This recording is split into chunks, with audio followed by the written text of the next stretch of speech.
जैसा कर्म करोगे वैसा ही फल प्राप्त होगा। ये कहावत हम सब ने बहुत बार अपने जीवन में सुनी होगी, लेकिन क्या सच में आप दिल से मानते हैं कि अच्छे कर्मों का फल अच्छा ही होता है? अंदर से कोई स्पष्ट उत्तर नहीं आ रहा होगा, क्योंकि हम अपने आसपास ऐसे बहुत से लोगों को देखते हैं जो जीवन भर अच्छे कर्म करते रहते हैं, लेकिन इसके बावजूद उन्हें अच्छे फल प्राप्त नहीं हो पाते। एक नौजवान कड़ी मेहनत करता है किसी परीक्षा में पास होने के लिए, लेकिन उस परीक्षा के परिणाम में उसे निराशा ही हाथ लगती है। तो इससे तो यही सिद्ध होता है कि जिन महापुरुषों ने ऐसा कहा है कि अच्छे कर्मों का फल अच्छा ही होता है, या तो वो महापुरुष गलत थे या फिर हम कर्मों का लेखा जोखा समझ ही नहीं पाते। पर चिंता मत करिए, क्योंकि आज की कहानी सुनने के बाद कर्मों के बारे में आपकी सोच, आपकी दृष्टि एकदम स्पष्ट हो जाएगी। कहानी को आखिर तक सुनने के बाद भी अगर आपके मन में कर्मों के बारे में कोई सवाल रह जाता है तो आप कमेंट सेक्शन में जरूर पूछना, क्योंकि आपके सवाल ही हमें चिंतन करने पर मजबूर करते हैं। पुराने समय की बात है। किसी गांव में श्यामू और राधेश्याम नाम के दो भाई रहते थे। पूरा गांव जानता था कि वो कहने को भाई थे, लेकिन भाई जैसा प्रेम उन दोनों में नहीं था। श्यामू बड़ा था और राधेश्याम से वो बहुत तेज और चालाक था। उसने राधेश्याम के हिस्से में आने वाली खेतीबाड़ी की जमीन भी खुद हड़प ली थी। इसीलिए राधेश्याम के परिवार को बड़े ही कष्ट के दिन झेलने पड़ रहे थे। राधेश्याम की पत्नी अक्सर बीमार रहा करती थी और उसके पास उसके इलाज तक के पैसे नहीं थे। लेकिन अपने भाई से विपरीत राधेश्याम बड़े ही शीतल स्वभाव का इंसान था।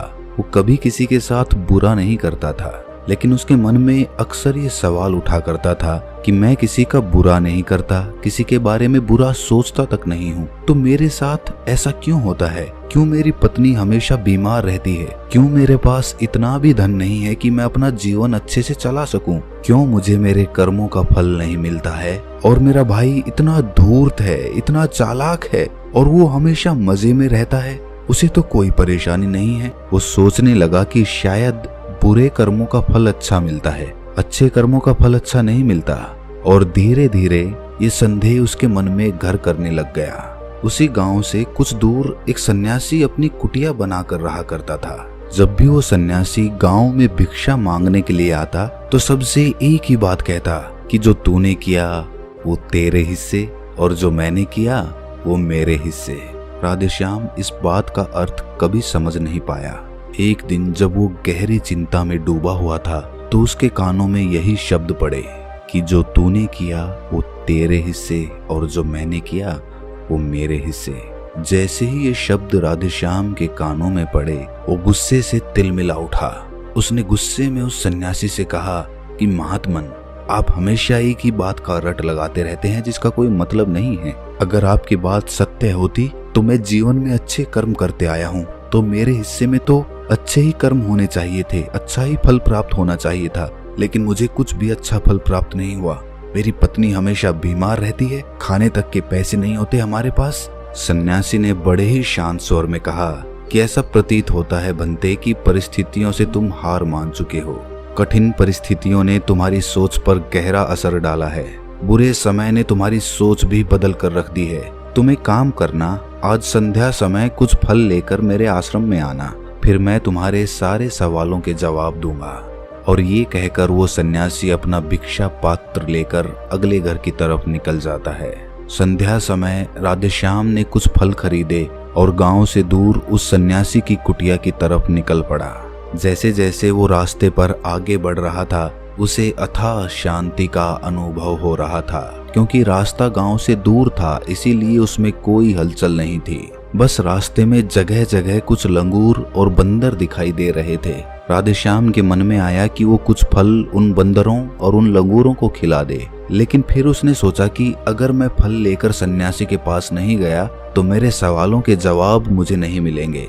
इसीलिए बंदरों से वो फल बचाता हुआ उस सन्यासी की कुटिया तक पहुंचा। जैसे ही राधेश्याम उस कुटिया में पहुंचा, वैसे ही सन्यासी बोल पड़ा, अगर मन में था तो ये फल खिला क्यों नहीं दिए बंदरों को?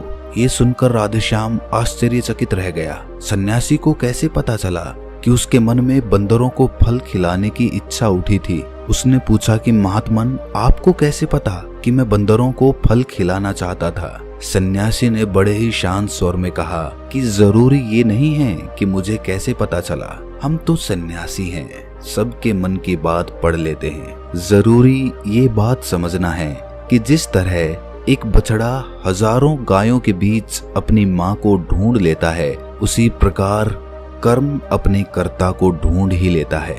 ये कर्म मेरे हाथों ही होना लिखा था। और ये कहकर सन्यासी ने उसके हाथ से फल लिए और बंदरों को खिलाना शुरू कर दिए। राधेश्याम इस बात का मतलब समझ नहीं पाया, इसीलिए उसने उस सन्यासी से सवाल किया कि महात्मन, मैं आपकी बात का आशय समझ नहीं पाया, कृपया करके मुझ अज्ञानी को इसका मतलब समझाने की अनुकंपा करें।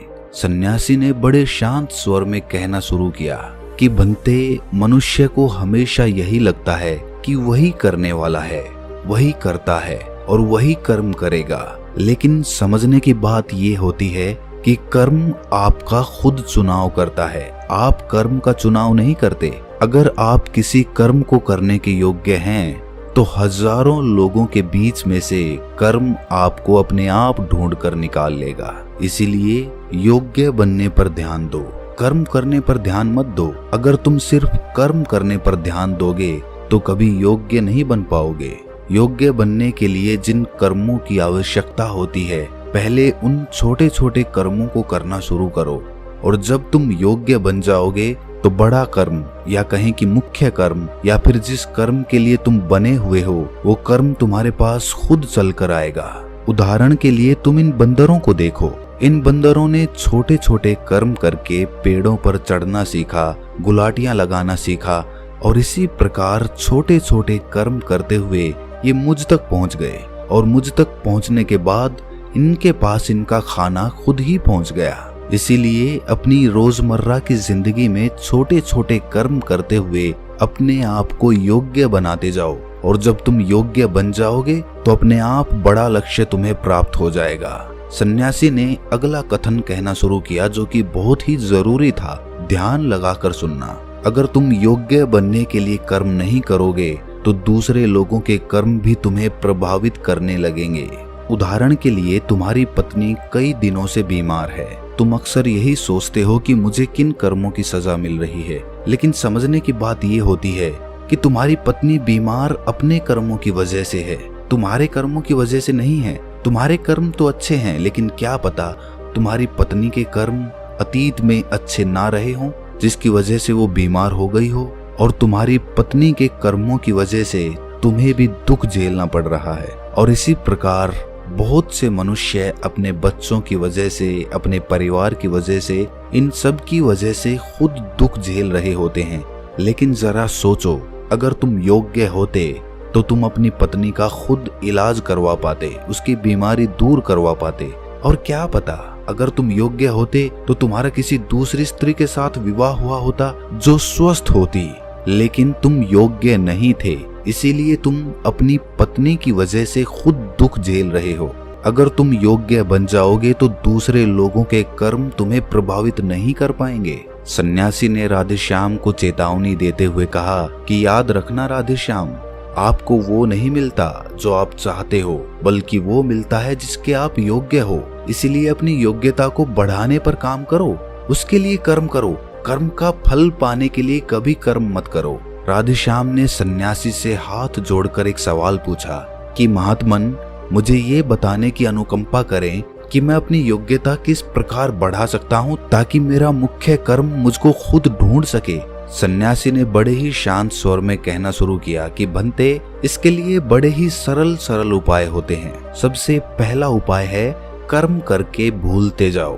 तुम जो भी कर्म कर रहे हो अपने योग्य बनने के लिए, उस कर्म को करने के बाद भूल जाओ। ये मत सोचो कि उससे तुम्हें क्या प्राप्त हुआ। इसीलिए कहा जाता है कि कर्म करो, फल की चिंता मत करो। अगर तुम फल की चिंता करोगे तो वास्तविकता में तुम कर्म कर ही नहीं रहे होगे। अक्सर मनुष्य की पीड़ा का ये एक बहुत बड़ा कारण होता है। वो सोचता है कि मैं कर्म तो अच्छे कर रहा हूँ, लेकिन मुझे फल प्राप्त नहीं हो रहे, और यही पीड़ा उसके मन को ठेस पहुंचाती रहती है, उसको अपने लक्ष्य से भटकाती रहती है। किसी कर्म को करने के बाद अपना आकलन जरूर करें, लेकिन फल की चिंता ना करें। राधेश्याम ने सन्यासी से सवाल किया कि महात्मन, हम अपना आकलन कैसे कर सकते हैं? सन्यासी ने उत्तर दिया कि बनते, जब भी तुम कोई काम पूरा करते हो तो काम पूरा करने के बाद खुद से ये सवाल पूछो कि क्या इस काम को करते समय तुम्हारा ध्यान इसी काम पर टिका हुआ था या तुम्हारा ध्यान कहीं और भटक रहा था। इस तरह तुम खुद का आकलन कर पाओगे कि तुम कितने ध्यान के साथ उस काम को कर रहे थे, और जितने ध्यान से तुम किसी कर्म को करोगे उतनी ही तुम्हारी योग्यता बढ़ती जाएगी। और अगर तुम यूं ही बस पूरा करने के लिए किसी कर्म को करते रहोगे तो उस कर्म से तुम कभी भी योग्य नहीं बन पाओगे। वो कर्म तो पूरा हो जाएगा लेकिन उसका फल तुम्हें प्राप्त नहीं होगा। इसीलिए अपना आकलन इस प्रकार करो कि तुम्हारा ध्यान वहां पर टिका हुआ था या नहीं था, या तुम्हारे विचार तुम्हें कहीं भटका ले गए थे। और कोशिश करो कि तुम्हारे विचार अगली बार जब तुम ये कर्म करो तो उसी कर्म पर टिके रहें, इधर उधर दूसरी बातों में भटके ना। राधेश्याम ने इस पर एक सवाल पूछा कि महात्मन, जब भी हम कोई कर्म करते हैं तो हमारा मन विचारों से ग्रस्त हो जाता है, वो तरह तरह की बातें सोचने लगता है, तो हम किस तरह अपने मन को एक ही कर्म पर टिका कर रख सकते हैं? इसके लिए कोई उपाय बताएं। सन्यासी ने इसका उत्तर देते हुए कहना शुरू किया कि बनते, जब भी तुम किसी कर्म को करते समय अपना पूरा भाव उसमें डाल देते हो तो तुम्हारे विचार उसी कर्म पर केंद्रित रह सकते हैं। पूरी निष्ठा, प्रेम और सद्भाव के साथ किया गया कर्म तुम्हारे विचारों को इधर उधर नहीं भटकने देता। विचार तभी तुम्हें दूसरी दिशाओं में बहाकर ले जाते हैं जब तुम उस कर्म को पूरी निष्ठा के साथ नहीं करते, उसमें पूरा प्रेम नहीं डालते, उसमें पूरा भाव नहीं दिखाते। जब ये तीनों चीजें तुम उस कर्म में डाल देते हो तो स्वाभाविक रूप से तुम पूरी तरह उस कर्म में सम्मिलित हो जाते हो और तुम्हारा मन और मस्तिष्क एक ही जगह पर टिका रहता है। सन्यासी ने अपनी बात खत्म करते हुए कहा कि अगर कोई इंसान, कोई मनुष्य इन उपायों का सही तरीके से इस्तेमाल करता है, उनका पालन करता है, तो वो किसी भी कर्म के लिए अपने आप को योग्य बना सकता है। और एक बार अगर वो योग्य बन जाता है तो उसी बछड़े की भांति उसका कर्म उसे अपने आप ढूंढ लेता है। राधेश्याम को कुछ फलों के बदले जीवन भर का ज्ञान मिल चुका था, उसे स्पष्टता मिल चुकी थी, उसके सारे मन के सवाल खत्म हो चुके थे। उसने सन्यासी को प्रणाम किया और वहां से अपने घर के लिए निकल पड़ा। रात हो चुकी थी और रास्ते पर अंधेरा छाया हुआ था। वो इन बातों के बारे में विचार करता हुआ अपने घर की तरफ निकल पड़ता है। तो दोस्तों, कैसी लगी ये कहानी आपको? कमेंट सेक्शन में जरूर बताना, और अच्छी लगी हो तो इस चैनल को सब्सक्राइब करके नोटिफिकेशन बेल को जरूर प्रेस कर देना। तो मिलते हैं अगली कहानी में, तब तक के लिए अपना ख्याल रखें।